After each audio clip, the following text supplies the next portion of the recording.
Olá, está no ar o TV Câmara Entrevista. No programa de hoje, a nossa pauta são os crimes virtuais. A partir de agora, falaremos sobre as técnicas usadas pelos criminosos que atuam de forma online e também veremos como as pessoas podem se proteger para não serem vítimas desses golpistas. E para falar sobre esse assunto, estamos recebendo hoje, nos estúdios da TV Câmara, o pesquisador, professor da Faculdade do Ministério Público, Juliano Madalena, ele que é especialista em Direito Digital. Então, Juliano, seja muito bem-vindo ao nosso programa, tudo bem? Tudo bem, Matheus. Obrigado pelo convite. Também participa da nossa edição nos estúdios da TV Câmara o professor Jefferson Campos Nobre. Ele que é doutor em Ciência da Computação e professor do Instituto de Informática da URGS. Então, professor Jefferson, seja muito bem-vindo ao TV Câmara Entrevista. Muito obrigado pelo convite. Deixo uma saudação para os nossos telespectadores. Eu começo saudando a presença dos nossos especiais convidados e de imediato eu peço para o Juliano nos explicar exatamente o que pode ser considerado um crime virtual.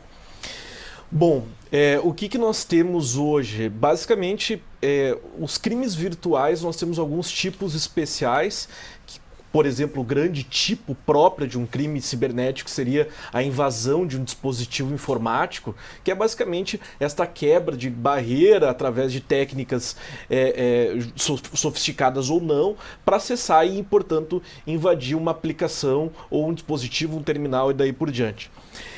Entretanto, Matheus, a grande maioria dos tipos penais cibernéticos, assim, a gente pode dizer não especiais, são tipos já conhecidos nossos, principalmente o estelionato.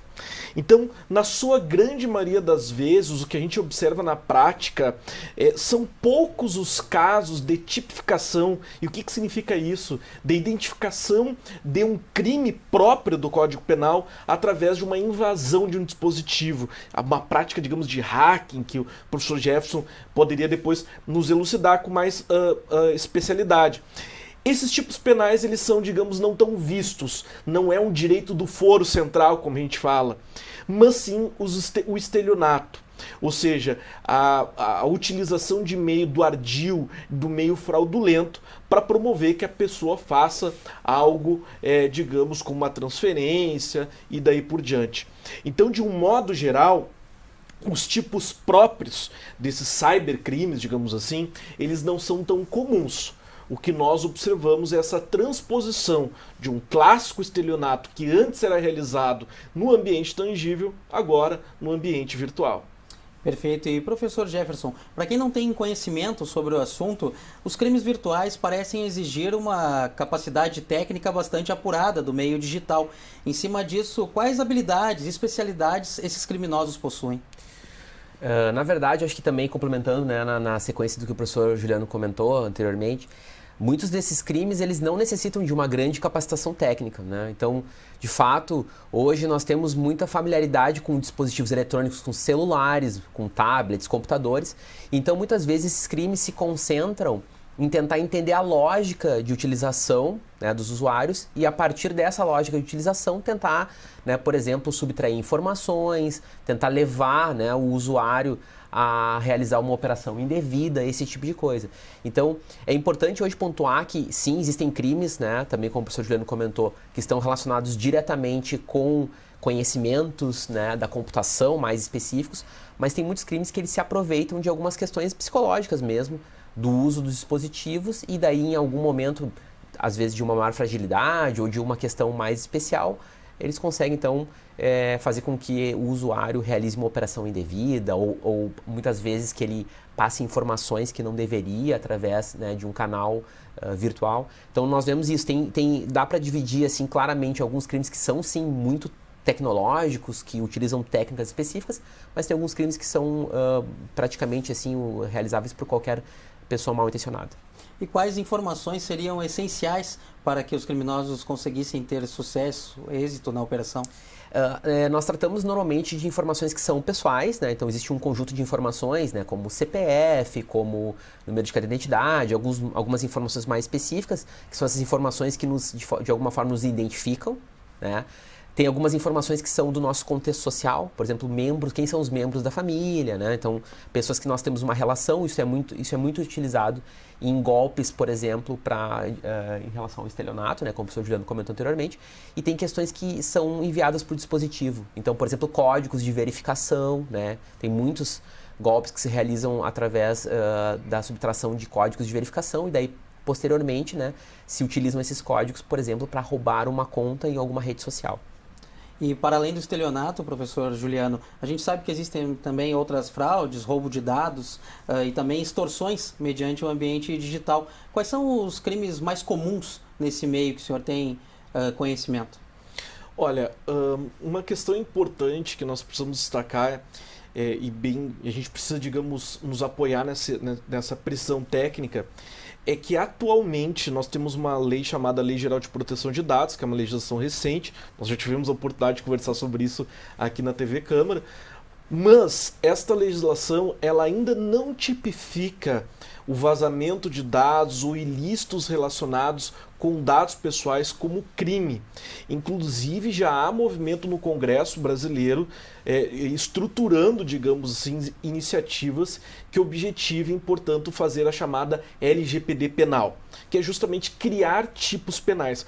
Por que esse preciosismo é importante, Matheus? Porque no direito brasileiro não há crime sem lei.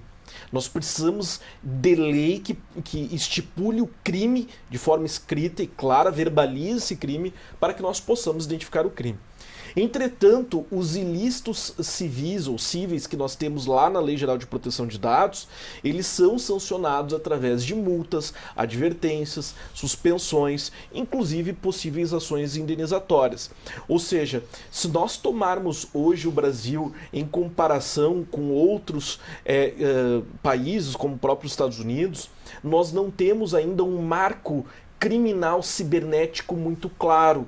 Possivelmente, em breve, nós tenhamos uma evolução para poder classificar essas condutas como condutas criminosas. Mas, por hora, o que há efetivamente são ilícitos. E, é claro, digamos, o aprimoramento de o que antes nós tínhamos como referimos, seja pela extorsão, seja pelo estelionato, agora neste ambiente virtualizado.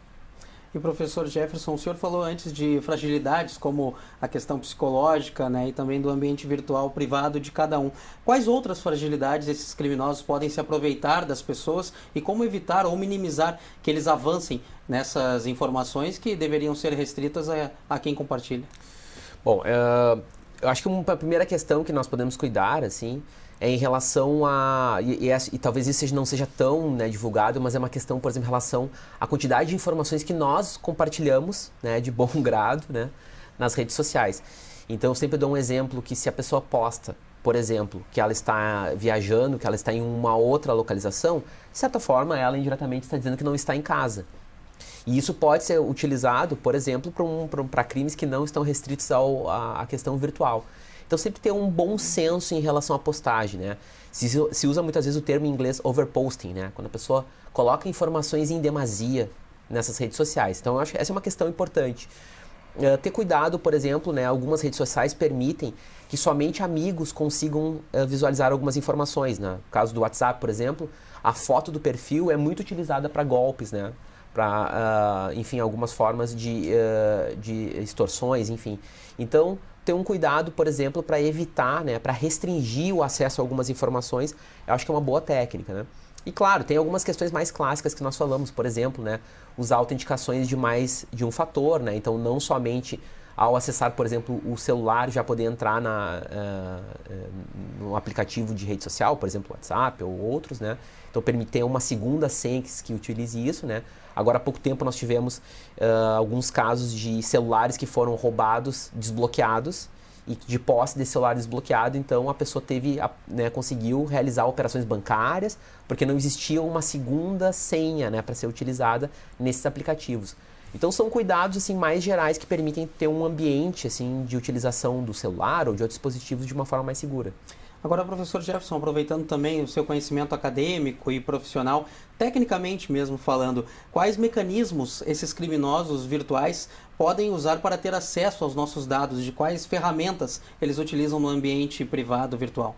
Bom, existem várias ferramentas que são utilizadas dependendo do tipo de dispositivo, né? Então é possível em alguns casos, né? Por exemplo, em computadores, que sejam instalados softwares que eles conseguem ler as informações que são transmitidas, que são digitadas, por exemplo, né? Então existem vários ataques relacionados com isso, né? Existem softwares que são instalados que eles permitem monitorar alguns aspectos de memória, sites que são utilizados, né? E daí eles tentam, né, muitas vezes, coletar credenciais, ou seja, eles coletam informações de usuário e senha, por exemplo, ou outros tipos de credenciais, para que seja possível, por exemplo, né, invadir sites, né, utilizar ou roubar mais informações, né? Então depende assim da técnica a ser utilizada, depende muito de que tipo de ataque, né, se pretende fazer. Mas enfim, assim, no atual, né, contexto, nós temos uma variedade de ferramentas que são utilizadas para fazer ataques dependendo do dispositivo, né? E professor Juliano, considerando a legislação atual, existem diferenças para os crimes cometidos dentro ou fora do ambiente virtual atualmente? Olha, a gente pode dizer que a grande diferença é uma diferença de cunho prático. Fundamentalmente, esses crimes virtuais eles ocorrem, digamos, nesse outro locus, que é o espaço virtualizado. Bom, o direito ele fica um pouco atrás, muitas vezes, em relação à tecnologia, até pelo movimento de maturação e processamento do próprio direito como ciência propriamente dito. Então, o que acontece, Matheus?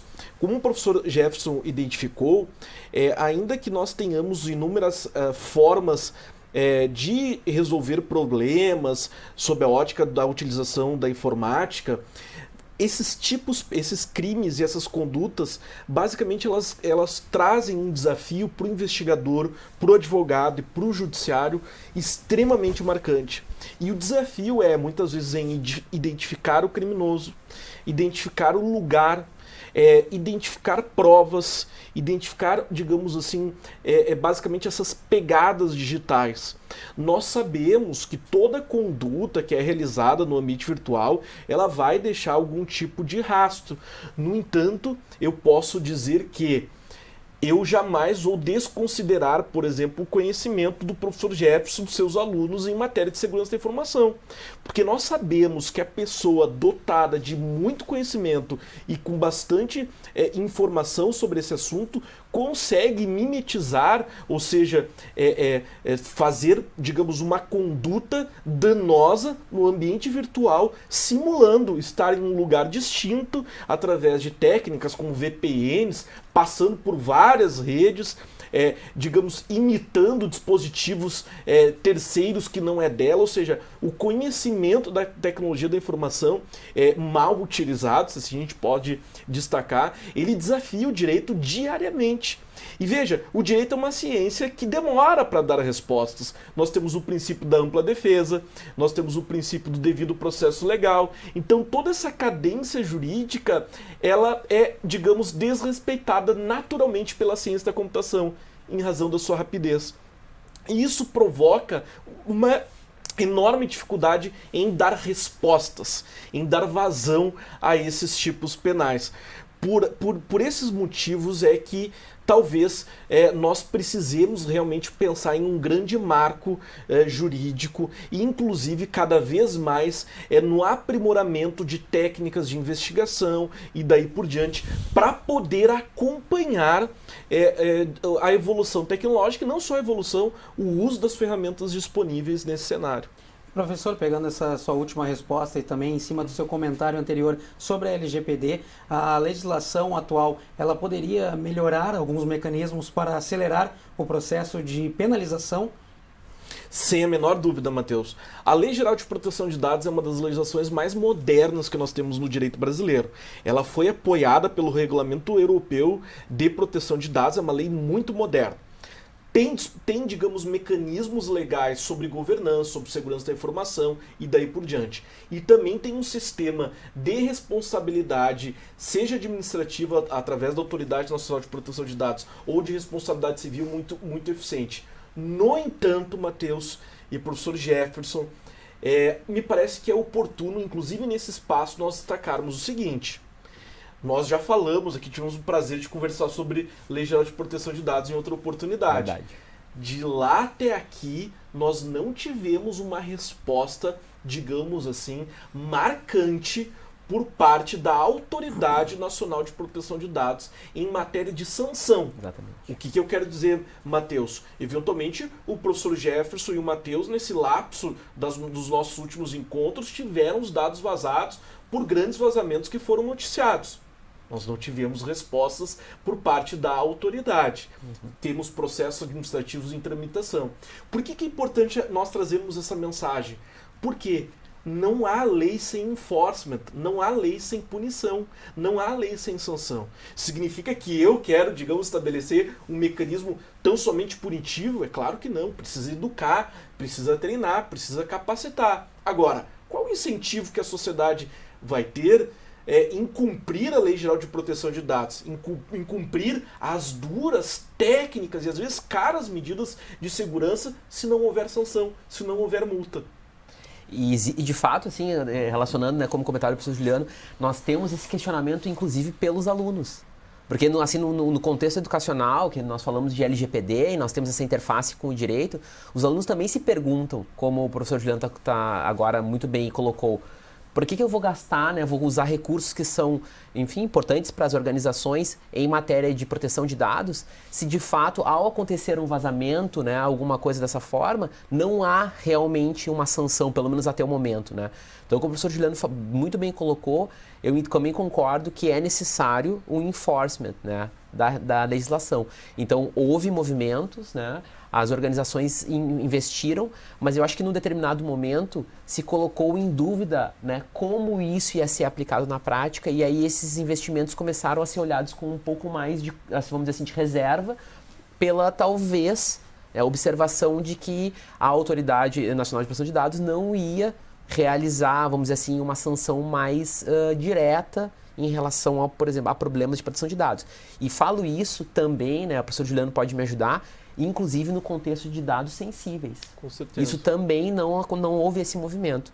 Eu acho que é importante, eu acho que é uma colocação muito importante que o professor Juliano faz, no sentido de que sim, é necessário, é importante a educação, né, e nós somos educadores, aqui somos professores, mas é necessária a sanção para que se entenda o efeito, né, da lei.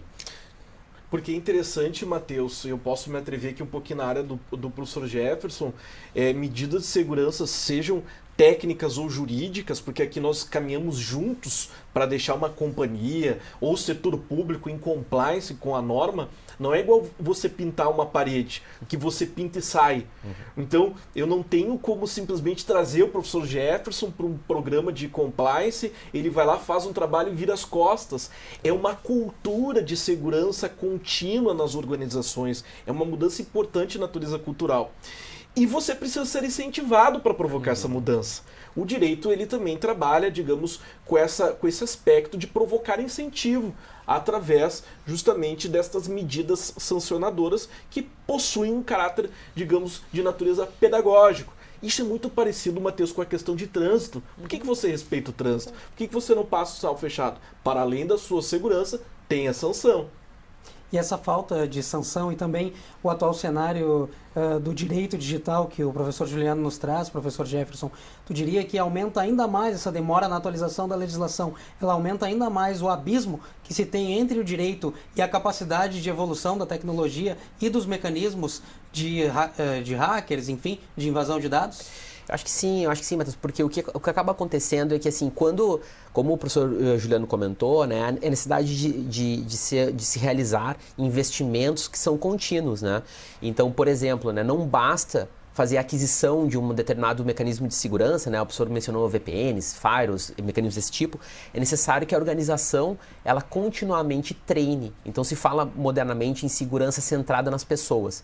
Então nós temos os dispositivos, mas é necessário que as pessoas estejam imbuídas nessa cultura de segurança, né? Para proteção de dados, enfim, e outras questões. Mas se nós vemos um certo gap entre a legislação e as sanções que são realizadas, é natural esperar que as organizações também, vamos dizer assim, relaxem em relação a isso e essa cultura acabe se perdendo, né? Se colocando de uma forma um pouco menos prevalente, né? E isso nós estamos comentando, eu acho que eu posso também, o professor Juliano pode depois comentar, mas nós vemos isso em diversas camadas. Então, quando a LGPD chegou, se pensava no primeiro momento muito em grandes organizações, né? Tinha esse foco assim de grandes organizações. E depois, obviamente, com a maturação da legislação, se percebeu que não, a aplicação ela chegava, né? A própria lei ela consegue fazer algumas distinções em relação a isso. Mas se nós observarmos agora com cuidado depois de passar do tempo, né, como o professor falou, depois desse ato entre as nossas conversas, o que acaba acontecendo é que, como não houve sanções, né, não houve talvez esse enforcement mais direto em relação a grandes organizações, as pequenas organizações se sentiram, de alguma forma, mais tranquilas em relaxar, né, as suas aplicações, os seus processos, os seus treinamentos, as suas capacitações em relação à LGPD. Então, nós acabamos vendo alguns movimentos muito pontuais, muitas vezes relacionados a um vazamento, né? Então, depois que, como é a porteira, né, a história da porteira, depois que acontece algum problema, aí se busca, então, né, o respeito à legislação. Mas o que acontece é que esse gap, né, ele tem uma inércia em relação a isso, né? Como o professor Juliano comentou, assim, se nós não temos continuamente um trabalho, a tendência é que se distancie. E eu acho que o exemplo em relação ao trânsito, para mim, é muito importante, né? A gente pode falar, por exemplo, do cinto de segurança, né? São algumas medidas que no primeiro momento elas foram encaradas com alguma estranheza, mas com a questão cultural, com o passar do tempo, se tornaram praticamente automáticas. Na segurança centrada nas pessoas, nós temos algo parecido.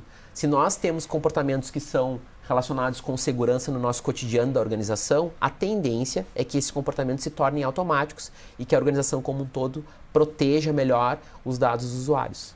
E justamente sobre essa questão da aplicação das leis e a dificuldade de encontrar rastros e pegadas digitais, professor Juliano, como o senhor trouxe anteriormente, o senhor acredita que o caráter descentralizado e a falta de um território físico são fatores determinantes e que dificultam a aplicação penal? Olha, dificulta, mas a gente pode dizer que nem tanto. Uma das questões mais interessantes é que também o criminoso virtual, as pessoas acreditam, digamos, que a internet propriamente dita seria digamos, um lugar sem lei, um espaço sem lei. Isso não é verdade, tá? E inclusive, às vezes, as pessoas falam, a internet não tem fronteiras, ela tem fronteiras muito bem definidas, e essas fronteiras às vezes não são nem jurídicas, são fronteiras de mercado. Um fato interessante que a gente precisa relembrar e que aconteceu aqui no nosso país foi o caso do Telegram, que recentemente, em um primeiro momento, havia, digamos, resistido a cumprir com uma ordem legal advinda do STF e sob, digamos, a possibilidade, uma ameaça de ter a sua aplicação desconectada do Brasil, ele voltou atrás e cumpriu com a lei, mesmo sem ter um escritório no Brasil. Por quê? Porque ou você vai, digamos assim, cumprir as normas por força, digamos, deste enforcement mais direto, ou por regulações do próprio mercado. Vejam, ele poderia virar as costas e não vou cumprir a ordem aqui do STF, perderia o mercado brasileiro. Então, digamos, dificulta sim, mas hoje nós podemos dizer que estamos num nível internacional já de muita cooperação em matéria de tecnologia da informação e de, digamos, mecanismos jurídicos. Agora, há um custo, Matheus, isso é interessante. Toda aplicação e toda investigação ela é custosa sob a ótica financeira, inclusive. Então, como eu havia referido, se um determinado criminoso provoca danos a uma corporação através do hackeamento, fraudes, o que for, e fizer com que, tecnicamente, ele consiga se ocultar, há um custo enorme por parte do Estado para chegar à identificação desta pessoa. E isso pode, digamos assim, chegar a uma identificação correta ou, inclusive, de natureza duvidosa. Então, esse custo de aplicação do direito em relação à tecnologia é algo extremamente marcante e deve ser sempre considerado. E eu queria adicionar assim que, de fato, eu me lembrei da minha aula ontem de segurança da informação, eu comentava exatamente o que o professor Juliano estava dizendo agora, que em muitos casos, né, as questões de segurança cibernética, os ataques, eles se apoiam exatamente em ampliar o custo, necessário para uma investigação, a ponto que esse custo seja tão alto que as autoridades ou não consigam, pela falta de recursos mesmo para realizar, por exemplo, a investigação, ou que se torne tão difícil que leve a uma certa banalização, né, em comparação com o custo necessário para aplicar aquela medida. Então, ontem mesmo, assim, agora quando o professor Juliano falou, me relembrei da minha aula de ontem de segurança, né? Nós falamos sobre isso. Então, é muito importante pensar que a ciência da computação, né, em conjunto com o direito, obviamente, nós lidamos em uma realidade onde os custos, né, os recursos necessários para realizar uma investigação ou para realizar uma proteção, eles têm que ser muito bem pensados. E, em alguns casos, esse talvez seja o ponto mais importante, né, na interface entre a ciência da computação e o direito, que muitas vezes dificulta, né, a realização, por exemplo, a identificação, né, sem dúvidas de um determinado criminoso, né? Professor Jefferson, eu lhe pergunto, é mais caro se proteger da ação dos criminosos ou acaba saindo mais caro perder os dados e de repente até perder o patrimônio, visto uma empresa, por exemplo? Essa é uma pergunta muito difícil de responder, assim, mas de fato nós tentamos levar assim, a crer, né, para nosso aspecto de educação, que claro, é sempre melhor investir, né, esses recursos para que se consiga então evitar perdas, e nós conhecemos muitos casos onde essas perdas foram muito significativas, né? Então acho que o exemplo do Telegram é bem pertinente, né? Então assim, eram medidas que aparentemente tecnicamente, né, não tinham um custo grande para o Telegram, mas uma questão de marca ali muito colocada, o mercado brasileiro, enfim, tem questões específicas e obviamente também tem interfaces políticas, né, em alguma dessas questões, né? Então assim, em geral, vale a pena investir em segurança e evitar isso. Mas nós sabemos que existem muitos casos, né, onde há, pelas organizações, uma espécie de uma postura de pagar para ver. Então a organização ela não faz investimentos esperando, né, que não aconteça. Agora, se nós pensarmos, por exemplo, num viés de gestão de continuidade de negócios, por exemplo, obviamente é uma medida muito arriscada, né? Porque ela põe em dúvida, né, a própria marca, né? Então hoje nós falamos muito assim em relação, por exemplo, a ativos não tangíveis da organização, né, como por exemplo a marca, e por exemplo, num episódio de vazamento de dados, é possível que essa marca ela seja praticamente inutilizada. Então nós sempre, né, colocamos que é muito mais interessante adotar, mesmo que custosas, né? Então, como o professor Juliano comentou, alguns mecanismos são muito custosos em relação à proteção dos dados, mas eles acabam tendo um ganho, especialmente se observa assim, o médio e longo prazo. Professor Juliano, trazendo para o seu exemplo do trânsito, com a correlação que fez o professor Jefferson também, é como um motorista que não paga o seguro do carro esperando que não se envolva num acidente. Exatamente, e é importante mencionar que o direito também custa. Ou seja, tem todo o custo jurídico, e não é só o custo direto, digamos, da transferência para custo com advogado, etc., mas inclusive o custo do tempo. Então, você buscar uma investigação, você buscar, digamos, um processo judicial leva tempo, e tempo é recurso para uma organização. Perfeito. E com esses depoimentos a gente encerra o nosso primeiro bloco, que estamos hoje aqui no TV Câmara Entrevista debatendo e trazendo informações sobre os crimes virtuais, falando dos mecanismos que os criminosos utilizam também no ambiente digital. Então não saia daí, já voltamos com mais informações aqui no seu TV Câmara Entrevista.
Estamos de volta com o nosso TV Câmara Entrevista, que hoje trata dos crimes virtuais. Essa é a nossa pauta aqui no programa de hoje. E para continuarmos falando sobre esse assunto, continuamos aqui na presença do pesquisador e professor da Faculdade do Ministério Público, Juliano Madalena, ele que é especialista em Direito Digital. E também temos aqui a presença nos nossos estúdios da TV Câmara do professor Jefferson Campos Nobre, que também é especialista, doutor em Ciência da Computação e professor do Instituto de Informática da URGS. E é por você mesmo, professor Jefferson, que eu retomo esse nosso segundo bloco, perguntando por onde esses crimes virtuais começaram, se houve um estopim para o início dessa modalidade, principalmente aqui no Brasil.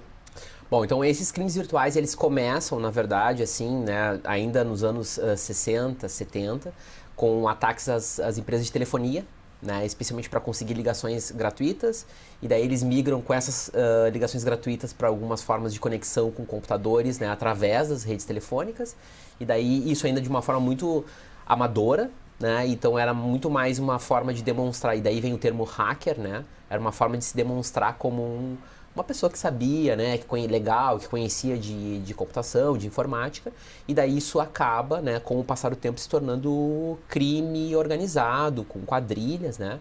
E no Brasil, assim, com o advento mais forte da computação nos anos 80, 90, então é que esse cenário no Brasil, que é um pouco assim, ele no começo era um pouco atrasado em relação a outros países, por questões nossas, né, da área da informática, mas com o passar do tempo o Brasil também se torna um dos polos, nesse sentido, talvez um polo negativo, em relação a ter vamos dizer assim, um conjunto de criminosos, né, que tem uma atuação global em relação a cybercrime.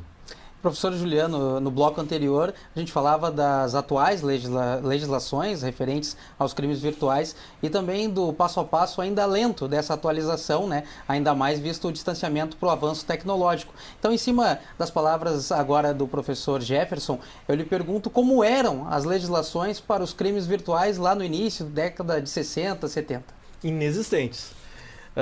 Basicamente, houve assim, uma grande dificuldade do direito compreender o fenômeno da internet propriamente dita, e isso foi se dando mediante principalmente a provocação do próprio judiciário, ou seja, não havia um planejamento legislativo em como nós vamos tipificar essas condutas, como que nós vamos definir o próprio marco civil da internet. Então, basicamente, o que houve foi uma reação do judiciário aos poucos, através das demandas que aportavam no judiciário. É importante mencionar, e talvez o professor Jefferson pode me corrigir aqui, mas ao que me parece também, pelo pouco que a gente estuda até da história da informática e da internet, a internet propriamente dita não foi uma rede pensada na sua estrutura como uma rede, digamos, para ser segura. É uma ferramenta de comunicação, a própria ferramenta do e-mail e daí por diante. Então, digamos, por regra, todo emprego de segurança que nós particularmente vamos fazer depende também do mesmo comportamento por parte do outro usuário na ponta. Então, não basta assim a gente esperar, digamos, que essa internet descentralizada promova o emprego de grandes mecanismos de segurança. Eu preciso cuidar, digamos, da minha parte de segurança, o professor Jefferson também, e aí através dessa comunicação segura nós vamos garantir algum nível, talvez, de segurança. E o direito tem muita dificuldade de compreender, digamos, uma rede de comunicação que, por padrão, ela não estava, assim, os protocolos, me parece, tão preocupados com a segurança by default, digamos, como a gente chama, né? Na verdade, isso é algo, de certa forma, paradoxal, porque a internet, ela é um produto da Guerra Fria, ela é uma rede militar que depois começa, né, a ter um uso civil. Mas como o professor Juliano muito bem colocou, ela não foi concebida com nenhum mecanismo de segurança. Ela era uma rede que foi pensada, né, para os aspectos de comunicação, então da troca de informações, mas ela não possuía mecanismo de segurança. E esses mecanismos eles foram sendo adicionados posteriormente, mas não foram, como o professor falou, por default. Então ainda é possível hoje fazer muitas comunicações pela internet sem uso de nenhum mecanismo de segurança. E daí isso coloca, né, essa necessidade de cada um dos entes que participam da internet, pessoas, usuários mesmo, empresas, países, né, que eles estabeleçam as suas próprias políticas de segurança. Então esse aspecto descentralizado da internet, que é uma das grandes forças dessa rede, também, de certa forma, complica porque ela coloca ênfase, né, em que cada organização, país ou pessoa, né, estabeleça as suas políticas de segurança. Eu diria que o avanço dos mecanismos de segurança apareceram e seguem aparecendo a partir das necessidades, então. Com certeza. Então, muitos dos mecanismos de segurança, eles foram uma provocação em relação a algum tipo de aplicação que necessitava de um grau maior de segurança, e daí, né, a academia, existiam, né, muitas vezes pesquisas, mas a implementação específica desses mecanismos, muitas vezes, foi apenas uma resposta, e não houve um planejamento, né, prévio para que sejam executados. Isso também é importante, que é um caráter da internet, né? Por esse formato de uma rede descentralizada, mundial, tem muitas modificações que são muito difíceis de serem planejadas. Porque se elas são executadas em apenas um ponto, tu desconecta esse ponto dos outros pontos. Então é preciso uma coordenação mundial para realizar algumas operações. Por isso que tem algumas questões em relação, por exemplo, à implementação de mecanismos de segurança, são muito difíceis de serem realizadas. Porque é muito difícil uma coordenação, né? Eu diria que é praticamente impossível que tu consigas fazer uma coordenação global para modificar um mecanismo. Professor Jefferson, ainda tecnicamente falando, quais estratégias as forças de segurança, o poder público pode avançar, ou quais recursos as próprias empresas privadas podem aprimorar ou ainda investir para dificultar o acesso de criminosos ao ambiente virtual deles? Bom, tem uma quantidade de mecanismos hoje são utilizados, né? Então, alguns mecanismos eles estão relacionados com a proteção da comunicação. Então, o professor Juliano antes mencionou a VPNs, né, que são redes privadas virtuais. Nós temos firewalls que protegem a entrada de dados dentro da organização, entre outros sistemas. Então, tem uma parte que é da proteção, nós costumamos chamar em segurança cibernética de segurança do perímetro, né? Ou seja, nós temos a nossa organização e nós cuidamos para o que sai e entra em termos de informação. E tem mecanismos que são aplicados nos dispositivos. Então, nós utilizamos, por exemplo, antivírus, né? Anti-malware nos celulares, nos computadores, né? É possível utilizar algumas formas de criptografia, que são aquelas técnicas que não permitem quem não tenha uma chave, uma senha, consiga ler as informações que estão armazenadas ou que estão sendo transmitidas. Então tem um conjunto de mecanismos que hoje são utilizados e, obviamente, esses mecanismos eles são adequados dependendo do tamanho da organização, do tipo, né, de dado. Então, obviamente, uma organização que tem dados sensíveis precisa ter mecanismos mais aprimorados, mais robustos para proteger esses dados, né, e as suas aplicações. Então nós vemos uma grande, hoje em dia, né, uma grande quantidade de mecanismos que podem ser associados e sempre lembrando que eles não funcionam por si só, como o professor Juliano comentou anteriormente. É necessário que a organização, né, e que os próprios usuários, né, e assim, falar assim, na mídia é importante em relação a isso, que sejam adotadas medidas, né, comportamentos mais seguros na utilização desses dispositivos. Agora, professor Juliano, a partir de uma invasão em um grande banco de dados, como por exemplo do poder público, de algum órgão público, qual o tipo de reparo jurídico ou quais procedimentos o governo pode tomar? Olha, inicialmente é fazer um relatório de incidente, ou seja, mapear, a gente pode traduzir que o estrago que foi, digamos, provocado por esse evento danoso. Então, isso inclusive tem previsão na lei, é extremamente importante que se faça, comunicar às autoridades, como a Autoridade Nacional de Proteção de Dados, e naturalmente startar os programas de contingência e de resposta a incidentes. E nesses programas e nessas respostas nós temos assim medidas técnicas, como o professor Jefferson bem destacou, medidas gerenciais, ou seja, de natureza gerencial propriamente dita, inclusive medidas jurídicas. Vejam, como nós temos esse natural problema do tempo no direito, é importante que você acione o jurídico para tomar medidas na intenção de evitar o que nós chamamos de perecimento da prova, ou seja, medidas que antecipam produção de provas para que não ocorra, digamos, o sumiço de informações importantes, ou seja, a apreensão de dispositivos, identificação já de questões rápidas.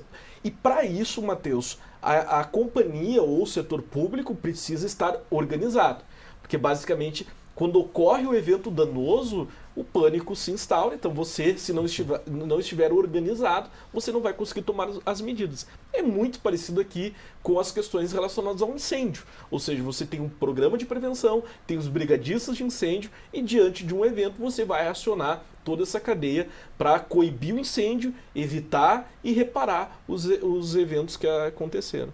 E professor, o cliente dessa grande empresa ou o cidadão mesmo em relação ao órgão público, ele pode buscar uma reparação jurídica se comprovada o vazamento dos dados dele? Essa é a pergunta de 1 milhão hoje em dia. Eu vou lhe dizer o porquê, Matheus. Porque nós estamos numa discussão jurídica muito importante em relação à reparação. E essa discussão se dá pelo seguinte: não há reparação sem dano. Essa é uma máxima do direito.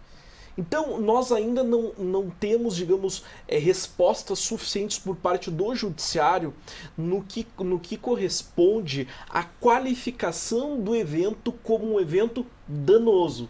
É dizer, se o professor Jefferson tem porventura de um vazamento de dados num hospital ou de uma outra companhia, os seus dados expostos, essa conduta por si só ainda não está clara por direito se será suficiente para provocar uma indenização para o professor Jefferson. Porque nós vamos precisar identificar o fenômeno dano, ou seja, nos questionarmos qual é o dano. E aí nós poderíamos passar aqui o dia inteiro explicando as duas teorias jurídicas. Uma vai dizer que o simples vazamento por si só, por atingir um direito da personalidade, por atingir um direito fundamental, provoca o evento danoso, e a outra teoria vai dizer que não. Nós precisamos identificar que, para além do vazamento, este vazamento provocou um dano direto a alguma esfera jurídica do professor Jefferson. E por essa razão nós voltamos à nossa discussão inicial. Se não houver reparação pelo dano, qual incentivo as companhias terão para entrar em compliance com a norma?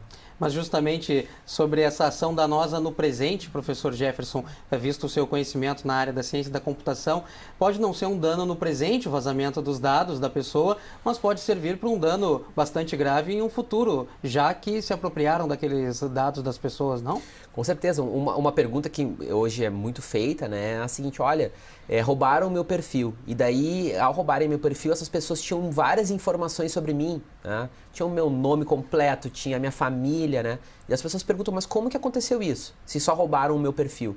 Só que o que acontece? Com esses vazamentos anteriores que aconteceram, né, o que acaba ocorrendo é que existem muitas informações que estão disponíveis, né, através desses vazamentos anteriores, e daí, como o professor Juliano comentou, daí fica essa questão do onde está o dano, mas esses vazamentos acontecem e esses dados estão disponíveis. Então, um exemplo muito claro disso é, por exemplo, o CPF, que é um dado que hoje é muito facilmente obtido de qualquer cidadão brasileiro, devido a esses diversos vazamentos.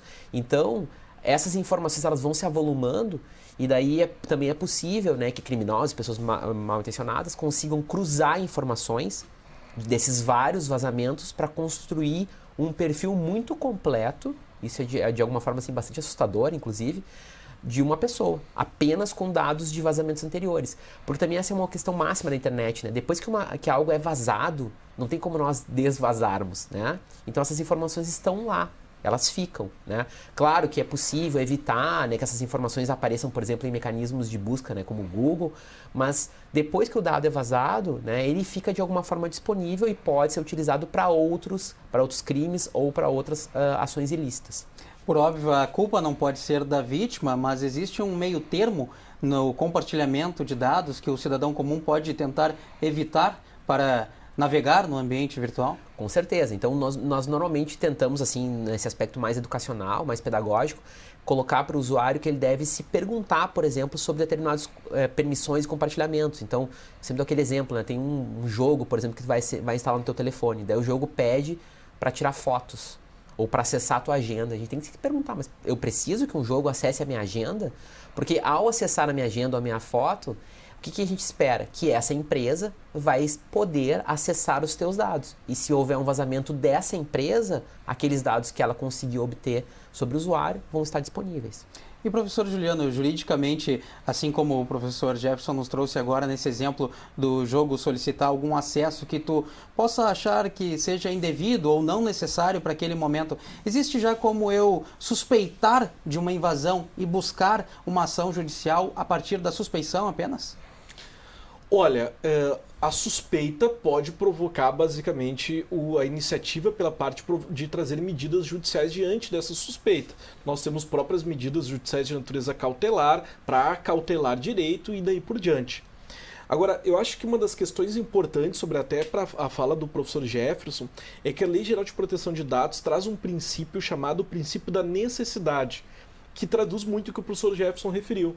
Ou seja, se eu estou instalando um jogo ou se eu vou realizar um cadastro para adquirir um produto, por qual razão, eventualmente, eu serei questionado acerca do gênero, por exemplo, acerca de opinião política, opinião partidária, ou seja, perguntas e questionamentos e acessos que em nada correspondem à finalidade através da qual o jogo ou o cadastro está sendo solicitado. Então, às vezes, a gente se depara no dia a dia, vai até um estabelecimento, uma farmácia, é surpreendido com um questionamento completamente avesso pelo qual você está realizando aquela determinada operação.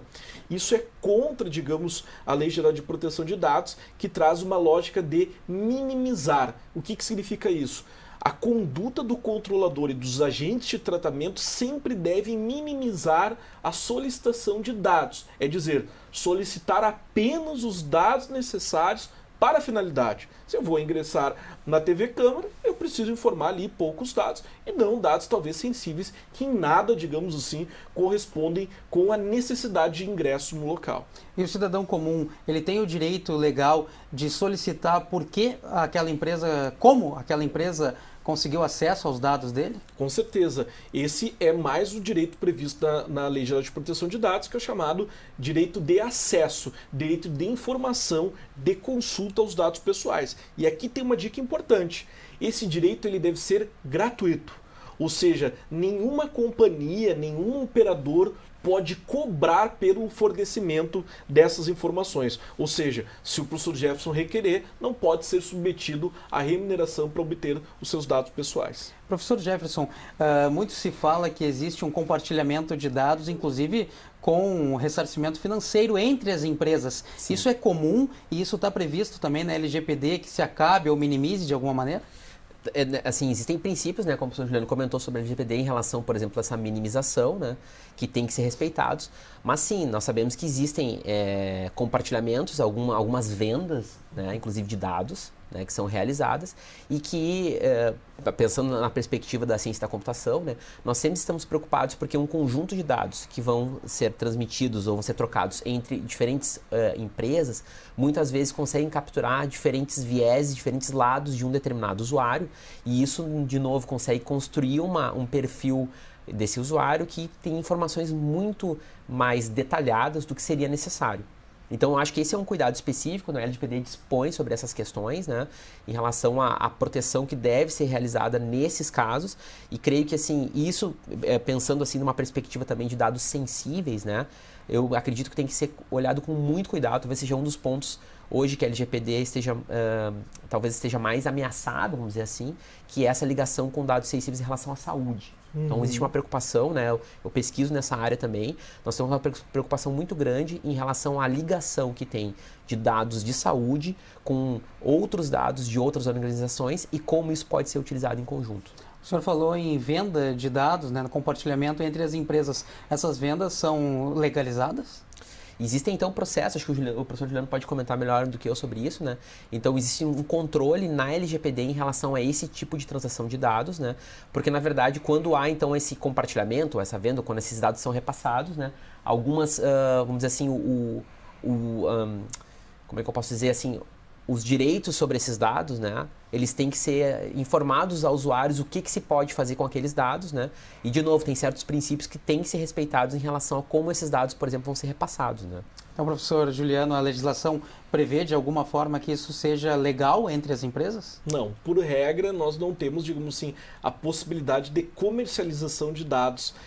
Então, o princípio da finalidade específica corresponde ao tratamento que nós temos no caso concreto.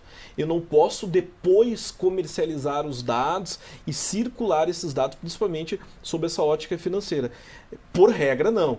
Claro que você pode pensar em estruturas necessárias de compartilhamento de dados, até por questões técnicas, mas tudo isso tem que ter uma previsão. Agora, o comércio de dados, Não. E professor Juliano, para a gente encaminhar o encerramento do nosso programa sobre os crimes virtuais, onde denunciar um crime virtual, quem pode ajudar, como chegar até as autoridades atualmente? Prefeito, primeiro nós temos que procurar a polícia. É importante sempre fazer o boletim de ocorrência, procurar uma delegacia. Eventualmente nós temos até delegacia online aqui no estado do Rio Grande do Sul, que pode auxiliar nesse sentido. Temos agentes especializados nessa matéria e também, se nós tivermos casos de vazamento de dados pessoais envolvendo essa matéria, denunciar na Autoridade Nacional de Proteção de Dados. A ANPD tem um canal de denúncia e pode se utilizar também do próprio Ministério Público, também como custos legis aí dessa situação total.